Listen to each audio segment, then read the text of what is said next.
Inicialmente, bom dia. Nosso grupo é responsável por falar sobre a mitologia maia. O grupo é composto pelos alunos Ana Beatriz, Arthur Guilherme, Denilson Rodrigues, Eloy, Isaac Ismael e Isaac Oliveira. Pode passar. A mitologia maia se refere às extensivas crenças politeístas da civilização maia pré-colombiana. Esta cultura mesoamericana seguiu com as tradições de sua religião há 3.000 anos até o século IX. Infelizmente, grande parte das narrativas sobre a criação do mundo foi queimada pelos espanhóis durante sua invasão da América. Portanto, o conhecimento da mitologia maia disponível na atualidade é muito limitado. O Popol Vuh, ou Livro do Conselho dos Indianos Quiché, relata os mitos da criação da Terra, as aventuras dos deuses gêmeos e a criação do primeiro homem.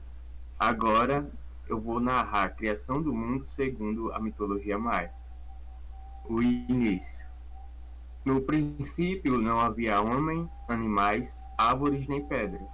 A terra nesta época era somente o mar e o céu. Tepeu e Gucumatz levam a cabo uma conferência e decidem que, para preservar sua herança, devem criar uma raça de seres que possam adorá-los. Huracan realiza o processo de criação, enquanto que Tepeu e Gucumatz dirigem o desenvolvimento. A Terra é criada com vales e montanhas. Após a Terra ser criada, se inicia uma discussão sobre as formas de vida que deveriam habitar os lugares que surgiram. Por isso, determinaram os deuses que deveriam surgir os animais, as plantas, e cada um deveriam viver segundo o seu habitat e seus costumes. Os animais, no entanto, tinham um problema. Apesar de terem voz, não falavam nem louvavam os deuses. Por consequência, foram condenados a se comerem uns aos outros. O trio queria ser fáceis. Fez um que desempenhava a função, mas este fracassou. O homem de barro desfazia-se ou quebrava-se em pedaços nos primeiros movimentos. Posteriormente, fez um modelo mais forte, o homem de madeira. Entretanto, estes os irritavam, pois só louvavam a si próprios. Os deuses, enraivecidos, enviaram a tempestade que matou praticamente todos. Decidiram então fazer o homem misturando farinha de milho, água e sangue divino. As entidades fizeram 4 homens, belos e capazes de demonstrar afeto e gratidão. Eram tão inteligentes quanto os deuses, o que os preocupou. Eles desceram uma nuvem sobre os olhos dos homens de milho, reduzindo sua sabedoria pela metade. Para compensar, deram a eles 4 mulheres, e hoje a humanidade descende dessa geração. Pode passar. Agora vamos falar um pouco sobre os principais deuses. Itzanã era o deus dos céus, do dia e da noite, auxiliando a humanidade com seus poderes de cura. Para os maias, ele era o inventor da escrita, do calendário e o criador dos rituais religiosos. Apesar de seus status, sua representacionava muito. Era um velho sem dentes, de nariz torto. Ixchel, esposa de Itazanã, era uma deusa idosa, de grande poder, deusa do parto, da gravidez e da fertilidade. Ixchel era a protetora das tecelãs, e podia prever o futuro.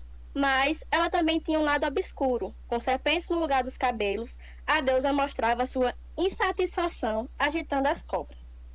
Tórrio, o deus do fogo e do sacrifício, que, segundo o mito da criação maia, a primeira era da humanidade chegou ao fim sobre muito fogo e água.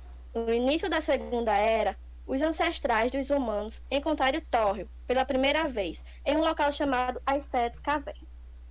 Pode passar. Pau Alto era o deus dos céus e sustentava o firmamento. Apesar da função importante, Pau Alto tinha a fama de bêbado e instável, ligado aos ventos e ao trovão. Era retratado como uma concha ou um casco de tartaruga, que para os maias o céu tinha formato de concha. Kinish-Hahal, um dos deuses do sol, assumia formas diferentes. De dia era um pássaro de fogo, à noite andava no submundo dos mortos, que era um dos governadores de Xibalba. Xibalba era como um jaguar, felino, temido e ao mesmo tempo admirado pelos maias.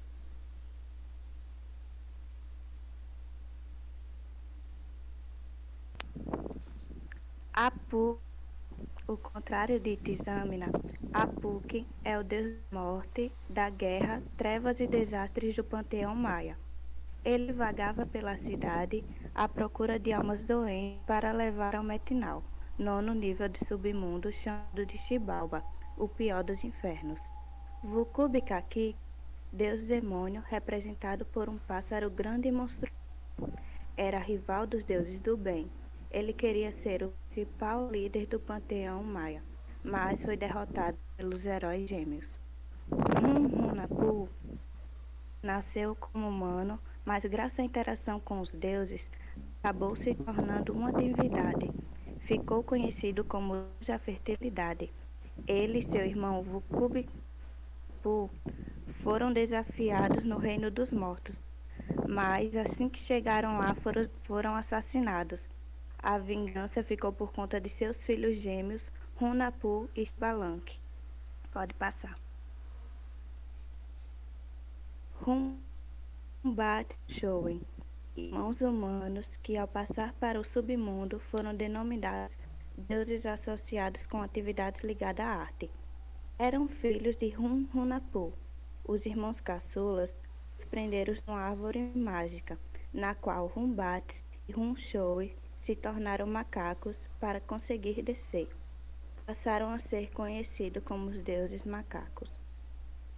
Runapu e Xibalanque, segundo o par de gêmeos de Runapu, nasceram humanos, mas se tornaram deuses, guerreiros e habilidosos que retornam ao reino dos mortos para ressuscitar seu pai e combater os senhores do Xibalba.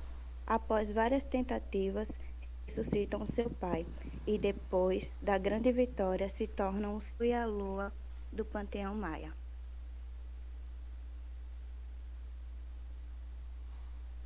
Bom, vou falar agora um pouco sobre as principais fontes literárias para os mitos cosmogônicos. As fontes literárias ou arqueológicas não falam por si só, nem são tão claras quanto podem parecer. Por isso, para que possamos estudá-las, é necessário lermos também obras que interpretem a mitologia antiga e estabeleçam certos princípios de interpretação. As fontes arqueológicas fornecem muitas informações, independentes das obras literárias. Um grande exemplo é o famoso cavalo de Troia, que foi utilizado para esconder guerreiros gregos como um falso presente para os troianos.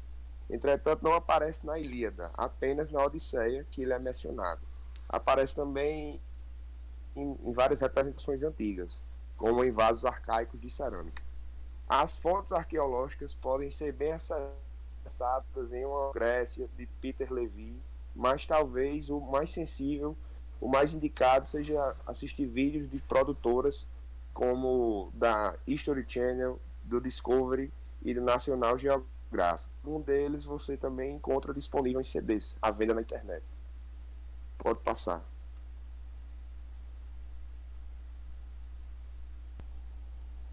Vamos falar um pouco sobre o mito maia na organização. Vamos começar com a sociedade.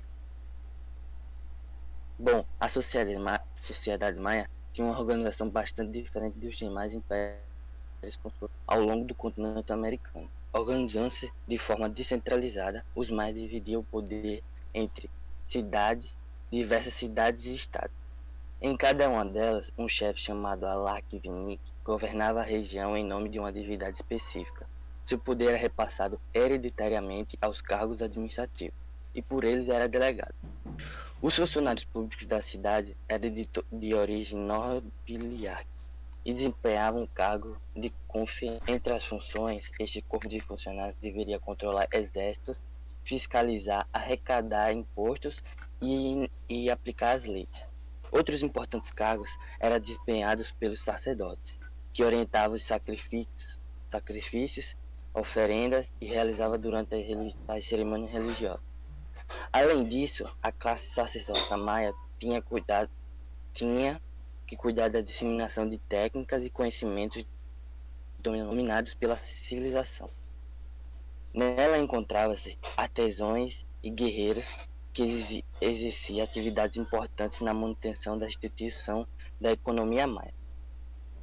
Em seguida, situava-se as classes trabalhadoras responsáveis pelo cultivo de terras e da construção de obras públicas. O trabalho por eles desempenhado era usufruído por toda a sociedade, tornando-se assim da economia maia.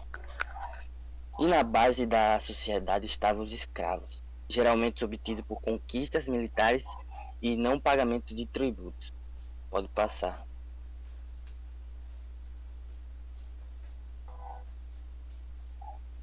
Bom, falar um pouco sobre a economia. A economia. O milho era considerado um dos principais gêneros agrícolas da Maia. O milho era considerado sagrado por ser a matéria-prima do homem. Eles acreditavam que os deuses teriam utilizado a matéria para criar um homem. Seu cultivo contava com técnicas bastante desenvolvidas e num sistema rotativo de terra. O grande consumo do milho e queimadas fazia com que as terras férteis sofressem um processo de degastação.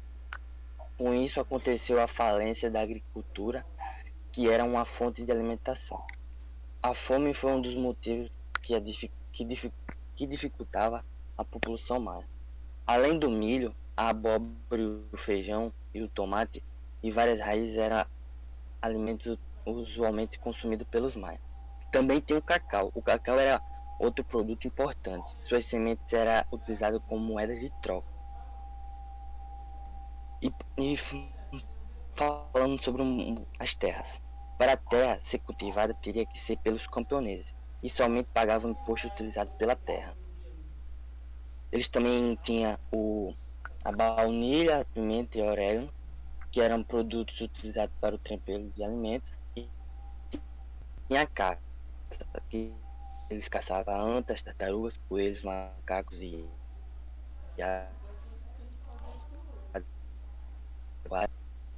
eram os principais tipos de caça. É um sistema amanarquês distinto, utilizado pela civilização maia. Eles têm um período de 260 dias. O calendário tem início em 11 de agosto de 3114 a.C. Ele é organizado em unidade crescente. A cada 20 dias completa o que correria um mês, 19 meses. Os mais também se baseavam em dados lunares e no ciclo de Vênus, com 184 dias, além dos outros ciclos menos importantes para completar sua compreensão na passagem do tempo. Mas foi a contagem longa que eles conseguiram datar seus momentos, estrelas e pirâmides que permitiam aos arqueólogos hoje resgatar um pouco da história deste povo. Pode passar. Vamos falar sobre um pouquinho da cultura. Em relação à cultura, temos a arquitetura maia, que ostentava obras grandiosas que eram bastante desenvolvidas com grandes variedades de beleza. Os maias também tiveram grandes processos astronômicos, estudando astros e eclipses lunares. Teve a criação dos calendários, conforme observavam o Sol, a Lua e o planeta Vênus. Na matemática, estabeleceram o símbolo para o zero e o princípio relativo do valor relativo. Na escrita, a escrita utilizada pelos maias é através dos símbolos representados, símbolos que sílabas e sinais pictográficos. A religião da população maia era politeísta e acreditava em vários deuses, cultuavam mortos e realizava sacrifícios humanos para os deuses. Pode passar. Agora eu vou falar um pouco sobre a presença do mito, né, dos mitos e da cultura maia em geral nos dias atuais.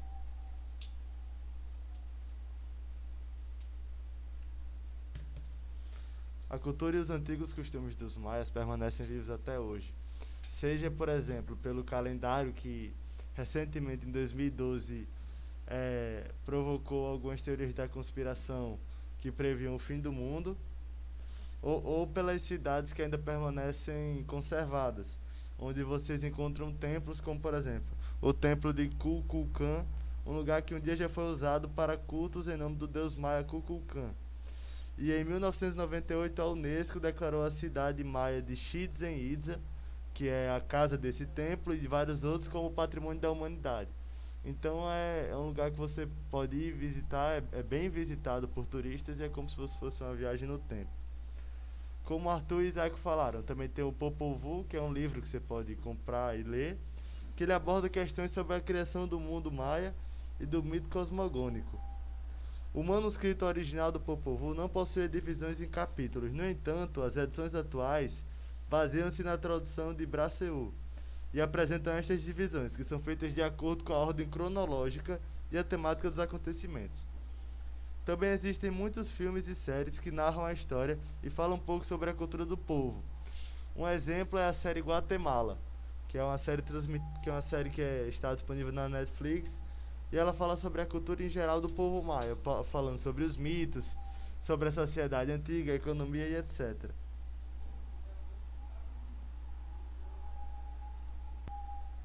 Bom, agora eu vou sintetizar um pouco discutido entre nós integrantes do grupo a respeito do sentido do mito para nós. Chegamos à conclusão de que foi uma experiência incrível poder entender mais sobre os seus deuses, suas crenças e atividades organizadas pela civilização maia.